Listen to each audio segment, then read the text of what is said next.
Shalom. Puji Tuhan. Pertama-tama saya ucapkan terima kasih kepada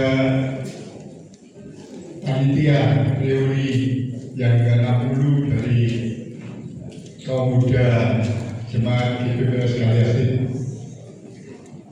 Terima kasih buat kepercayaannya. Kalau saya harus berdiri di tempat ini, memang saya pernah aktif di kaum muda GBPS Sawan Jemaat Kaliasin ketika masih di Embong Sawu tahun 75, 76. Hari ini 60 tahun sudah ulang tahun dari kaum muda, luar biasa. Saya mungkin sekitar 50 lah, 75, 76 saya baru masuk di kaum muda di Embong Sawu. Dan hari ini saya sangat teringat kepada rekan-rekan kaum muda terdahulu yang sudah mendahului kita. Bapak Yusuf Wijaya suami istri, Bapak King Kok suami istri, ada seorang yang tinggal di Kaliasin yang begitu semangat, Polio sekeluarga yang menjadi pencetus, kurang lebih pencetus dari GBPS Kaliasin membuat kebaktian kaum muda pada waktu itu. Dan tahun 77, kalau saya tidak salah, baru pindah ke tempat ini. Dan mulai itulah tepatnya November tanggal 7, ketika itu masih perjuangan kudus di Embong Sawu. Tiba-tiba saya dipanggil oleh Om Isa setelah kebaktian. Terus saya dikasih nasihat singkat. Sudah banyak ditolong Tuhan, harus mulai membalas pertolongan dari Tuhan ini. Saya hanya bisa berkata iya Om. Kemudian saya diminta tunduk kepala, dipegangi tangan sama dia, dan diberitahu kepada gembala pada waktu itu, Pak, seperti Pak Yusuf Wijaya, ini minggu depan, bulan depan supaya membantu dengan perjamuan kudus. Itu adalah awal dari pelayanan saya.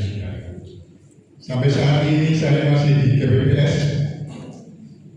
Saya bersyukur kepada Tuhan, saya masih bisa menyaksikan reuni yang ke-60 ini. Ya, satu masa yang sangat lama menurut saya. Lebih lama dari bangsa Israel keluar dari Mesir. Amin, saudara. Luar biasa. Beri tepuk tangan buat Tuhan. Luar biasa. Sudah banyak juang-juang muda. Sudah dipanggil Tuhan. Itulah sebabnya hari ini kita merayakan kesempatan ini dan kita diberi perintah Tuhan seperti yang sudah ditera di dalam judul undangan.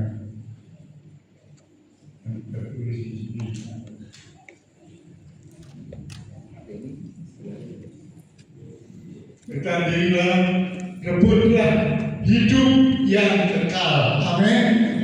Amin, saudara. Masa sekarang hidup kekal itu tidak menarik. Zaman sekarang hidup mewah itu yang menarik. Ya, hidup makmur, hidup di dekat Tuhan itu menarik.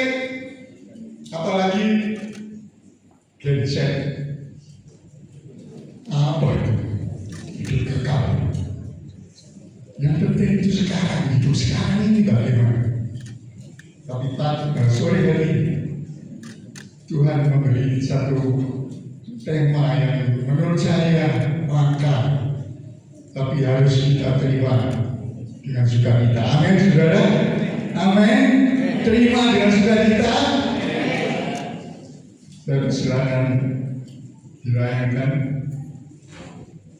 Kita baca ayat masnya 1 Timotius 6 ayat 12. Bertandinglah dalam pertandingan iman yang benar, dan rebutlah hidup yang kekal. Baru kita akan adakan bayangan. Kalau cuma bertandinglah rebutlah hidup yang kekal, bertanding. Tapi sekarang sudah berlalu dalam pertandingan iman yang benar. Dan kalimat yang kedua adalah untuk itulah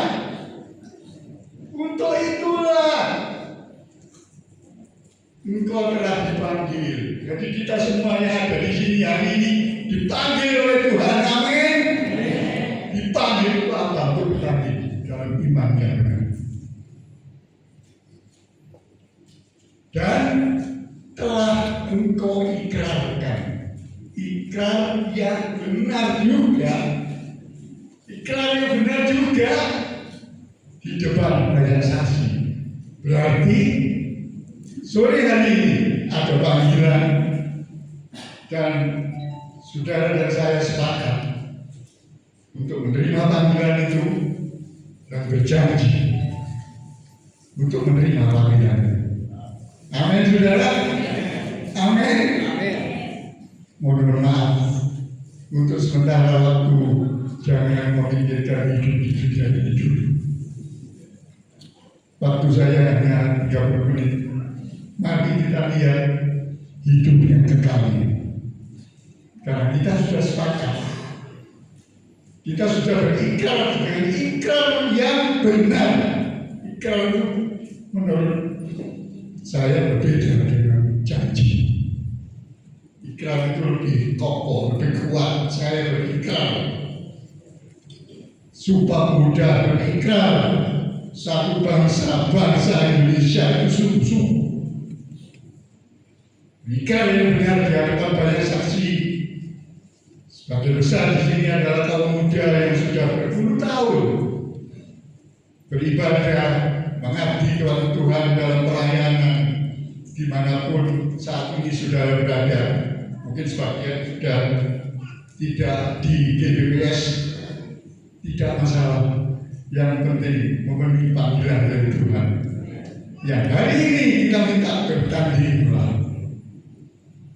Kalau kita lihat firman Tuhan, bertandinglah. Silakan.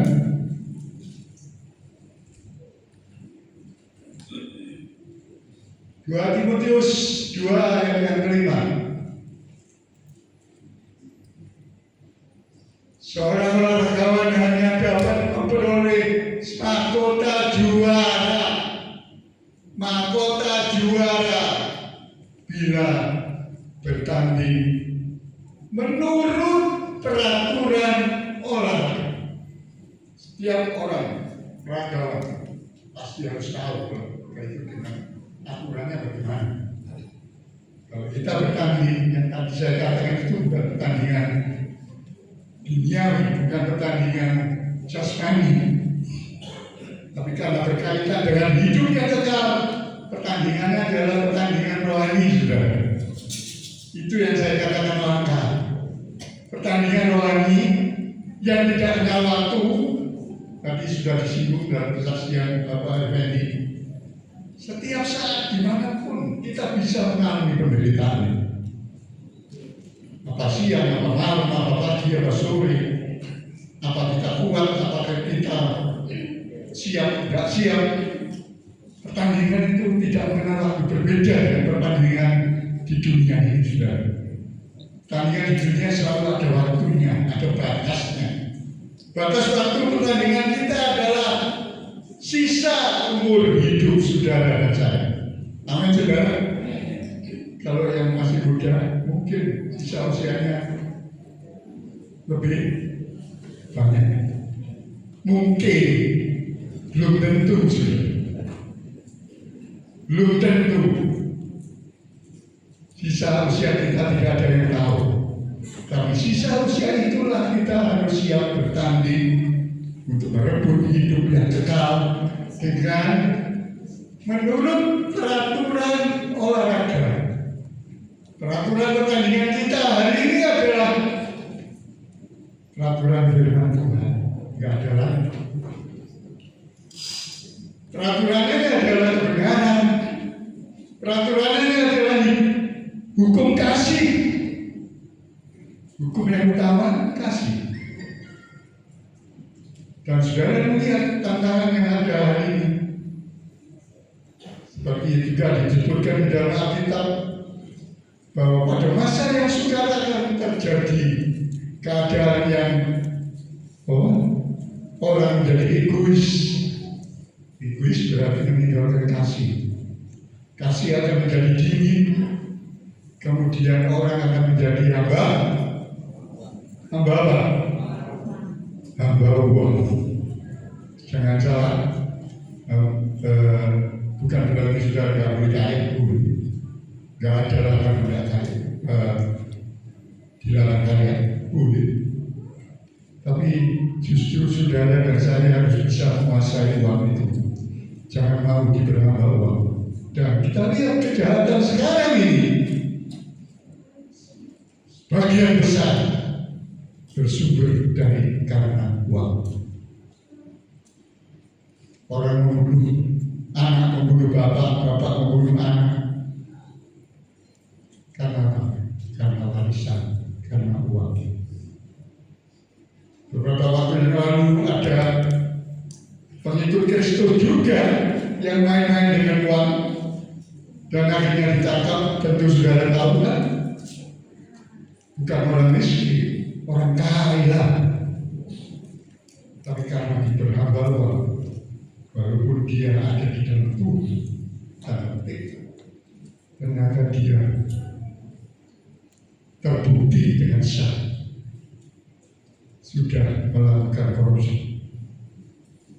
Uang akan merajalela memakai untuk menyusup di judi online kah, di narkoba kah, di kejahatan kah, penipuan kah, segala macam keadaan bersumber dari uang. Hati-hati Bapak Saudara kalau bertanding berhubungan dengan uang. Kita diingatkan. Ya. Yang kedua, di samping kita menurut peraturan olahraga, 1 Korintus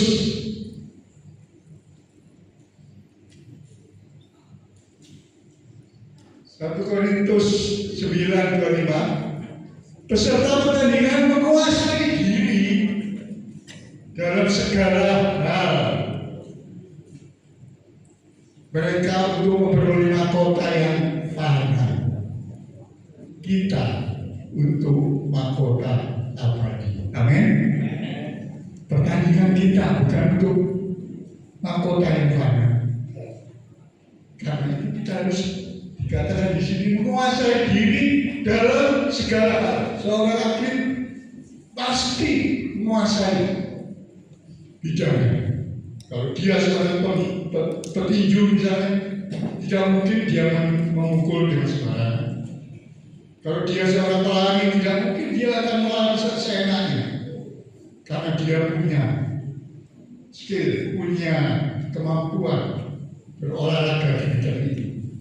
Saudara dan saya juga harus punya skill dalam pertandingan merebut mahkota abadi, yaitu jadi orang yang bijaksana. Orang yang bijaksana dikatakan dalam Matius adalah orang yang mendirikan rumah di atas batu, bukan di atas pasir, yang akan kuat menghadapi segala angin ribut gelombang apapun. Dan orang yang melakukan itu adalah orang yang mendengar dan melakukan firman. Dan orang yang mendengar dan melakukan firman adalah orang yang mengasihi Tuhan. rentetannya panjang. Bijaksana adalah syarat saudara dan saya sebagai skill dari diri kita sendiri untuk menghadapi tantangan dalam hidup tadi yang saya gambarkan sepintas, bagaimana kejahatan yang digembar-gemborkan oleh iblis di dalam Efesus pasal yang ke-6. Di sana mungkin ditayangkan Efesus 6 ayat 10, 11.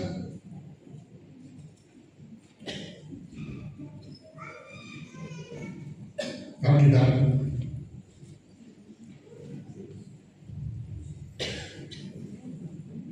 Efesus 6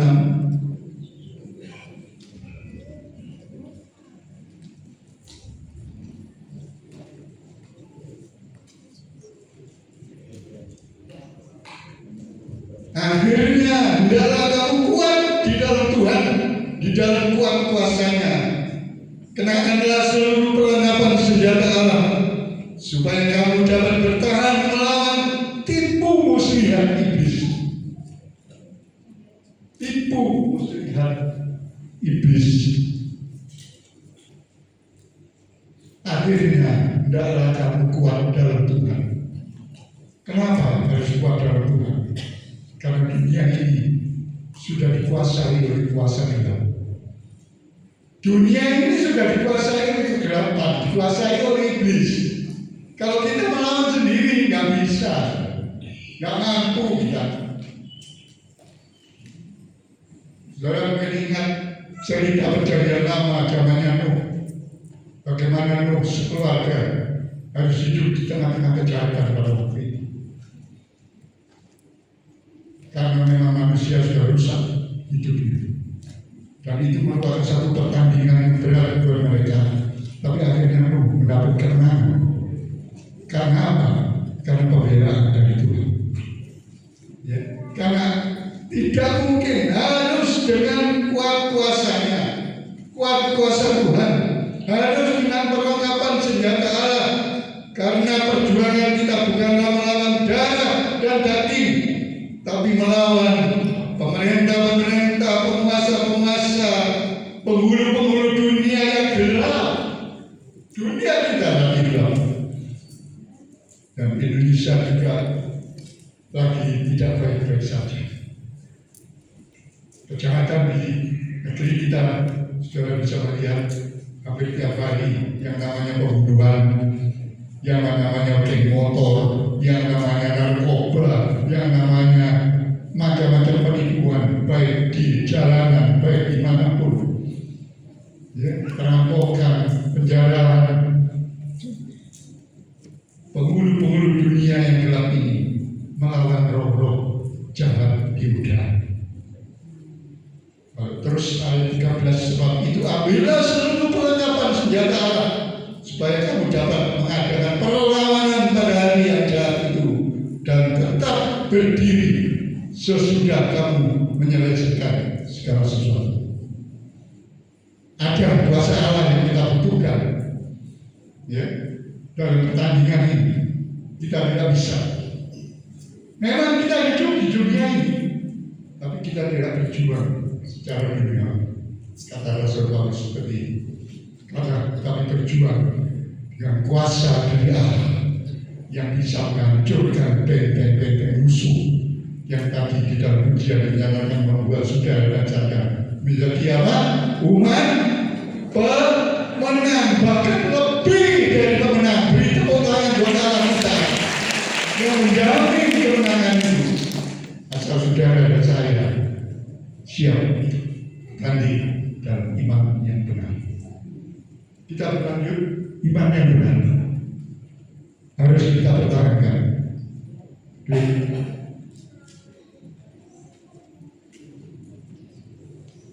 Iman kepada Allah yang benar dan Yesus anak Allah, itu adalah iman yang benar. Banyak orang yang percaya kepada Allah yang Maha Besar, memang ada Allah mencipta langit dan bumi yang Maha Besar, Maha Kuasa, penuh mujizat dan keajaiban, tapi mereka tidak percaya kepada Yesus. Apakah ini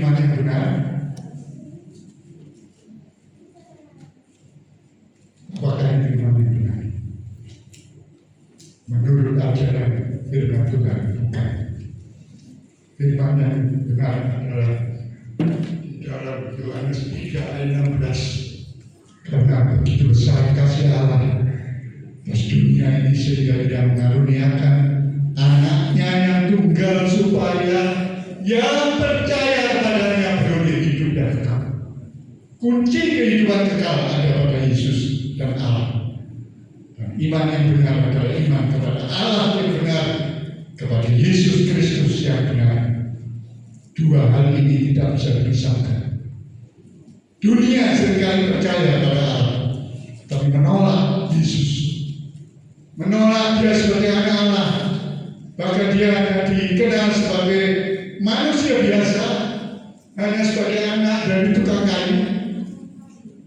Tapi saudara dan saya sudah diajar ada dalam iman yang benar, dan di dalam Yohanes 17 ayat 3, hidup kekal itu mengenal Allah yang benar dan Yesus yang diutusnya. Bersama kita harus sama-sama memegang, percaya, beriman kepada Allah yang Maha Besar, kepada Yesus Kristus, Tuhan dan Juru Selamat saudara dan saya. Itu yang harus kita pegang, ya. Dan kemudian di dalam 1 Yohanes 5 ayat 20, anak Allah itu datang mengaruniakan pengertian kepada kita, memberi pengertian, pengajaran kepada kita, supaya kita yang belajar mengenal mana sih Allah yang benar itu. Apakah yang di gunung-gunung itu? Apakah yang di laut? Apakah yang di patung-patung itu? Di mana Allah yang benar? Yesus yang akan mengajar, mengaruniakan pengertian kepada kita, mengenal yang benar, ada dalam yang benar, dalam anaknya Yesus Kristus. Dialah Allah yang benar dan hidup yang kekal. Beri tepuk tangan buat Allah. Yang sudah menjamin, saudara bertanding, dia tidak meninggal diam, tapi dia bersaksian, dia setia menyertai kita. Amin. Dan dia siap untuk memberikan hidup yang kekal pada akhir kehidupan kita setelah kita tinggal di bumi. Banyak orang tidak tertarik dengan hidup yang kekal, karena hidup yang kekal itu akan kita rasakan setelah kita tinggalkan dunia ini. Sebagai empat pilihan Allah kita kenal, hidup di dunia ini kan hidup sementara. Rasul Paulus mengumpamakan hidup di dunia ini seperti orang apa? 2 Korintus 5:12. Seperti orang berkemah. Kaum muda mungkin suka retreat kemah. Kemah itu kediaman yang tetap apa yang sementara? Sementara saja. Ya, hanya sementara. Berkemah, dan kata Paulus, kalau nanti satu saat kemah itu dibongkar, kita akan pindah ke rumah yang dibuat bukan oleh tangan manusia, tapi dibuat oleh tangan Allah. Dan itu janji. Ya, 1 Yohanes 5 ayat 20 itu merupakan satu janji. Karena itu Bapak Ibu Saudara, biar kita belajar mempertahankan, lanjut,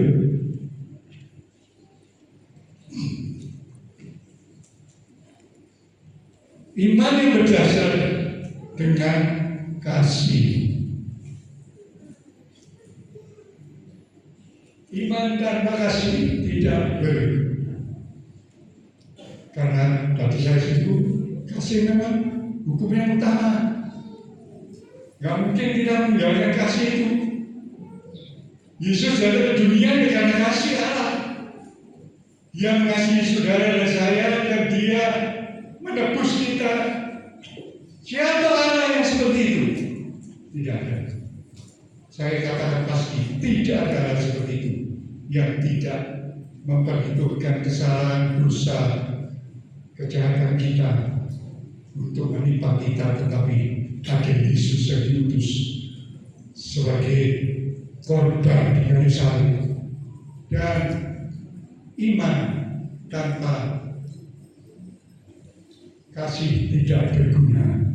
Di dalam lengkapnya 1 Korintus 13:28 ini, walaupun orang mempunyai iman sebesar apapun, walaupun dia bisa memindahkan gunung, tapi kalau dia tidak memiliki kasih, itu semua tidak dipenuhi. Jadi iman yang benar adalah iman yang berdasarkan kasih. Dan iman yang benar adalah iman yang terhadap kuasa Allah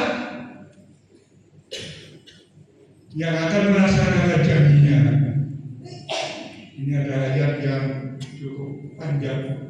Roma 4:20-22, iman Abraham kokoh terhadap janji Allah, dan itu disebut sebagai kebenaran.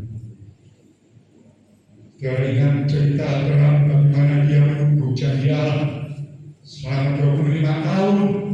Dia menunggu janji Allah, dia akan dikawinkan seorang anak sampai dia sudah usia lanjut. Itu belum terjadi. Tapi Abraham imannya tidak menjadi lemah. Walaupun tidak ada dasar, untuk berhadapan dia juga berharap. Iman Abraham itulah yang disebut sebagai kebenaran. Dan yang terakhir, rebutlah hidup yang kekal.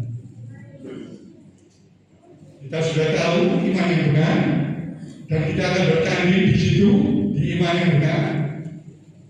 Yohanes 16 ayat 1, Yesus pernah pesan kepada kita setelah dia menceritakan bahwa ikut Yesus akan mengalami banyak penderitaan. Kemudian dia berjanji berkata, janganlah kecewa dan menolak apapun yang penderitaan yang kita alami. Berkat apakah kita berkat, kurang apakah berlimpah, biar kita tidak pernah kecewa dan menolak Yesus. Karena kuncinya hidup yang kekal itu di situ. Kalau saudara kecewa kemudian meninggalkan dia, menolak dia, ya tertutuplah hidup yang kekal itu. Sia-sialah ibadah kita, sia-sialah apa yang kita berbuat. Karena kuncinya ada di dalam Yesus. Yakobus 4 ayat 7, tunduklah kepada Allah, lawanlah iblis. Hati-hati Bapak Ibu saudara, seringkali orang tunduknya kepada iblis, lawannya pada Allah. Contohnya bangsa Israel. Dari sekian ratus ribu orang yang keluar dari tanah Mesir, yang masuk ke Kanaan, berapa orang? Ada yang tahu berapa orang? Berapa? 2 orang. Bersyukurlah di tahun yang ke-60 BPPS, kaum muda BPPS, kali akhirnya mobil ini lebih dari 2 orang, beri tepuk tangan lebih lama dari perjuangan bangsa Israel. Kaum muda sudah dipakai oleh Tuhan di tempat ini 60 tahun masih terus berjalan, dan digambarkan di lomba di sini. Ini lombanya bawa 60, tapi masih lari saudara. Kaum muda kalian mau lari terus. Semangat. Dunia berkembang dengan kejahatannya. Engkau harus semangat, berlanjutkan, bertanding dengan iman yang benar sampai kelak engkau akan mendapat hidup yang kekal. 1 Yohanes 2:25, dan inilah janji yang telah dijanjikan kepada kita, yaitu hidup yang kekal. Janji Tuhan, iya dan amin. Amin. Janji Tuhan yang kita pegang dengan iman yang teguh seperti iman dari Abraham. Saya waktunya sudah habis. Sebetulnya saya ingin menyampaikan sebuah kesaksian, bukan dari saya. Kesaksian dalam Alkitab. Masih ada waktu berapa panitia? Tinggal berapa waktu saya? 3 menit. Saya bacakan di dalam Yusuf. Cukup 3 menit untuk membacakan. Yusuf 14.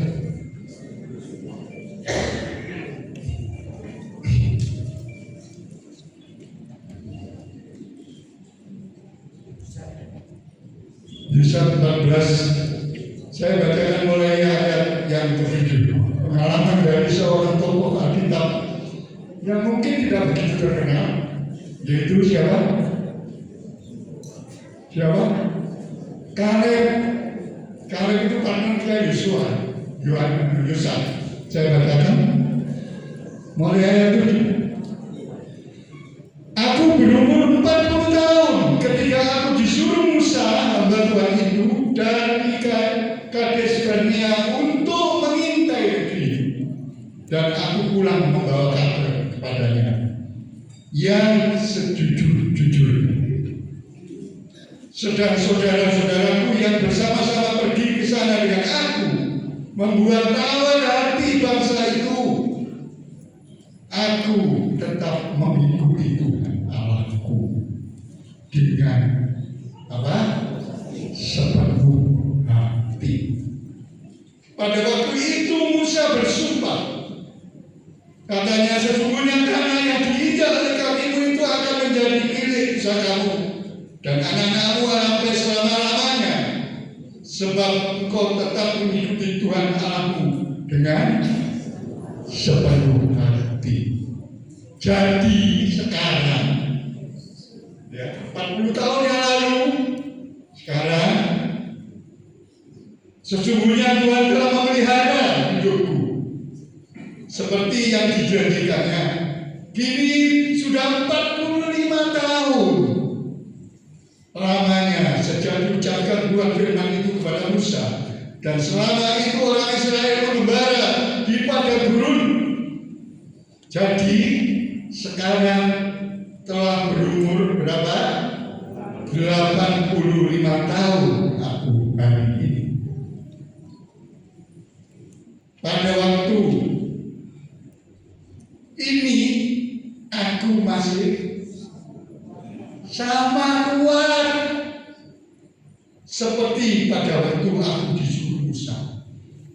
Seperti kekuatanku pada waktu itu, demikianlah kekuatanku sekarang untuk berperang dan untuk keluar masuk dan menyalip.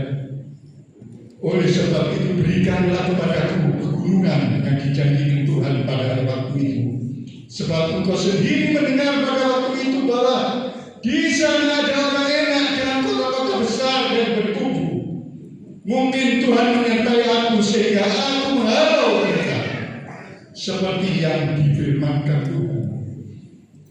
Lalu Yosua memberkati Kaleb bin Yefune dan diberikannya Hebron kepadanya menjadi milik pusakanya. 15. Nama Hebron dahulu ialah Kiriat Arba. Arba ialah orang yang paling besar di antara orang enak.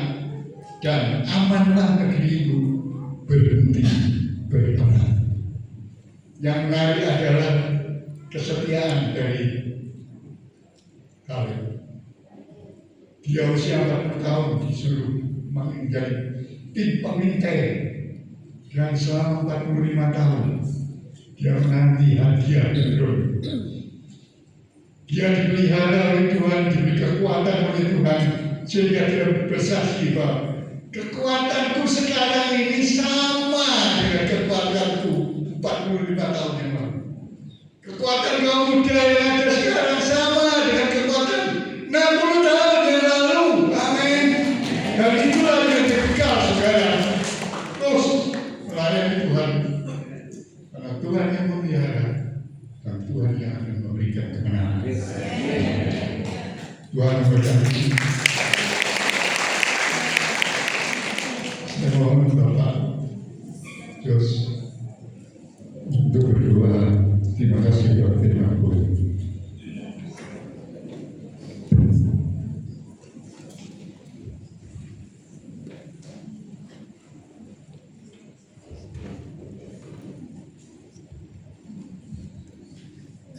Mari kita berdoa.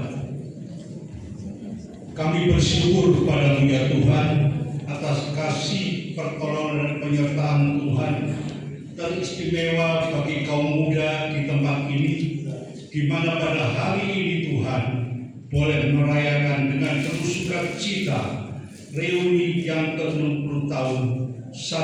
Merupakan satu waktu yang tidak singkat, namun di sini kita dapat melihat penyertaan Tuhan, pertolongan Tuhan selalu ada di dalam kehidupan kaum muda di tempat ini.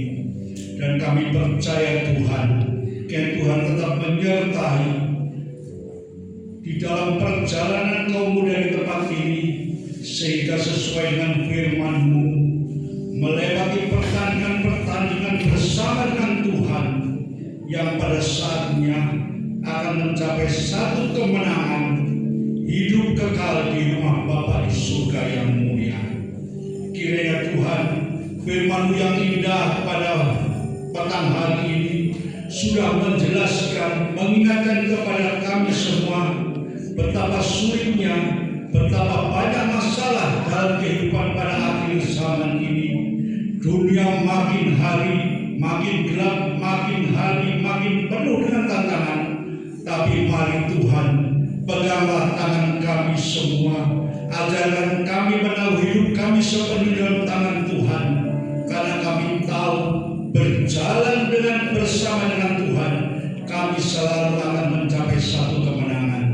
Kami sadar Tuhan, kami tak mampu, seringkali kami berjalan sendiri, tapi pada malam hari ini Tuhan, firman-Mu yang indah boleh termeterai di sepanjang kehidupan kami, menyertai setiap langkah perjalanan kami, setiap pelayanan kami, sampai kami boleh sampai di tujuan, yaitu selama kami hidup di dunia ini, kami boleh selalu memuliakan Tuhan, dan kami selalu berjalan di dalam jalan kebenaran.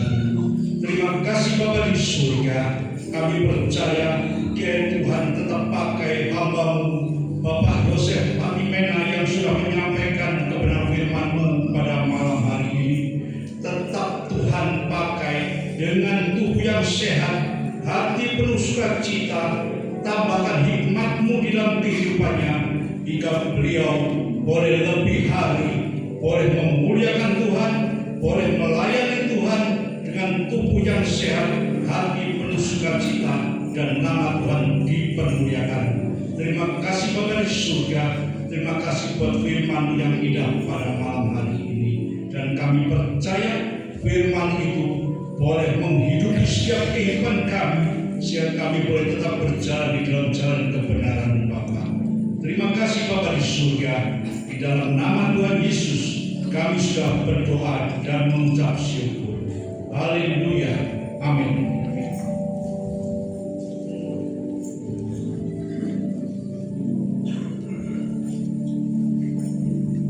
Puji Tuhan, diberkati firman Tuhan pada malam hari ini. Berikan tepuk tangan buat Tuhan. Bersama media, saya mewakili mengucapkan banyak terima kasih buat Pastor Penny Wajimena yang sudah membagikan kebenaran firman di tempat ini ya. Tuhan Yesus memberkati.